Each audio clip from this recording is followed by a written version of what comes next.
السلام علیکم ورحمۃ اللہ وبرکاتہ۔ امید کرتی ہوں آپ سب ایمان، صحت اور تقوی کی بہترین حالتوں میں ہوں گے انشاءاللہ۔ آج ہم توضیح المسائل کا انشاءاللہ اگلا لیکچر پڑھیں گے اللہ تعالیٰ کی توفیق سے۔ شروع کرتے ہیں۔ نحمدہ ونصلی علی رسولہ الکریم، اما بعد فاعوذ باللہ من الشیطان الرجیم، بسم اللہ الرحمن الرحیم۔ خون انسان اور خون جہندہ رکھنے والے، یعنی اگر اس کی رگ کو کاٹیں تو خون اچھل کر باہر آئے گا۔ حیوان سے نکلنے والا خون نجس ہے، اس بنا پر ان حیوانات کا خون جو خون جہندہ نہیں رکھتے جیسے مچھلی، مچھر پاک ہے۔ اگر حلال گوشت حیوان کو شرعی لحاظ سے ذبح کریں اور خون معمول کی مقدار میں باہر آ جائے تو بدن میں باقی بچا خون پاک ہے، اگرچہ اس خون کا کھانا حرام ہے، لیکن اگر سانس لینے کی وجہ سے خون جانور کے بدن میں پلٹ جائے یا جانور کا سر بلندی پر ہونے کی وجہ سے خون معمول کی مقدار میں باہر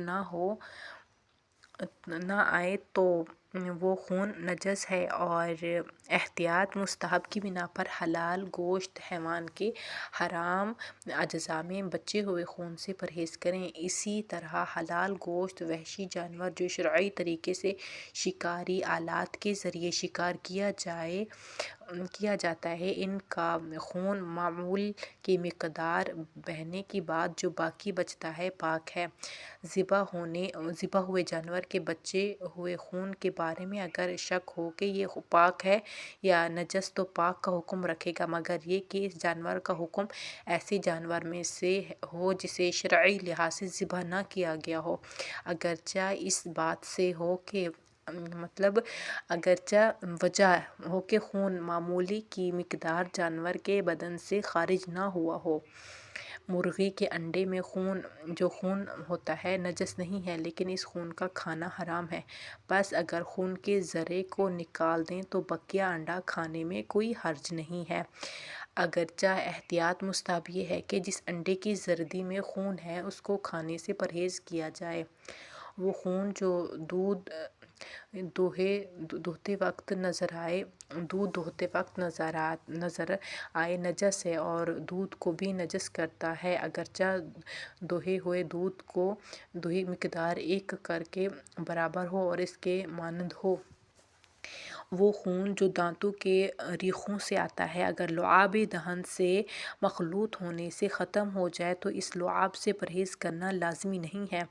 وہ خون جو چوٹ لگنے کی وجہ سے ناخن یا کھال کے نیچے جم جاتا ہے، اگر اس طرح ہو کہ لوگ خون نہ کہیں تو پاک ہے، اور اگر اسے خون کہیں اور وہ ظاہر ہو جائے تو نجس ہے۔ پس اگر ناخن یا کھال میں سوراخ ہو جائیں اس طرح کہ سوراخ بدن کا ظاہری حصہ شمار ہو تو اگر وضو اور غسل کے لیے خون کا نکلنا اور اس جگہ کا پاک کرنا بہت زیادہ ضرور یا تکلیف کا باعث نہ ہو تو اس خون کو باہر نکلنا ضروری ہے، اور اگر بہت زیادہ ضر یا سختی کا باعث ہو تو اگر وہ تیمم کے مقام پر نہ ہو تو تیمم ہی کافی ہے، لیکن اگر وہ خون اس حصے میں ہے جو تیمم سے متعلق ہے اور منع شمار ہوتا ہے تو تیمم بھی کرے اور وضوء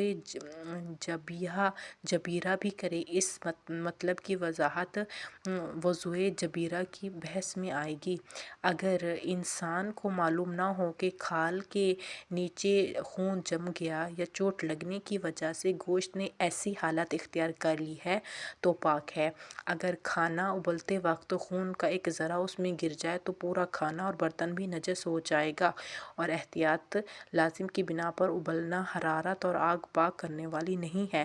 زخم کے صحیح ہوتے وقت اس کے اطراف میں جو زرد رنگ کا پانی ظاہر ہوتا ہے اگر اس کے بارے میں معلوم نہ ہو کہ خون سے مخلوط ہے یا نہیں تو وہ پاک ہے۔ زخم دھونے کے بعد یا صحیح ہوتے وقت جو زخم پر سرخ رنگ کی کھال ظاہر ہوتی ہے اگر معلوم نہ ہو کہ اس میں خون ہے یا نہیں تو پاک ہے۔ سبحانک اللہم و بحمدک، نشہد ان لا الہ الا انت، نستغفرک و نتوب الیک۔ السلام علیکم ورحمۃ اللہ وبرکاتہ۔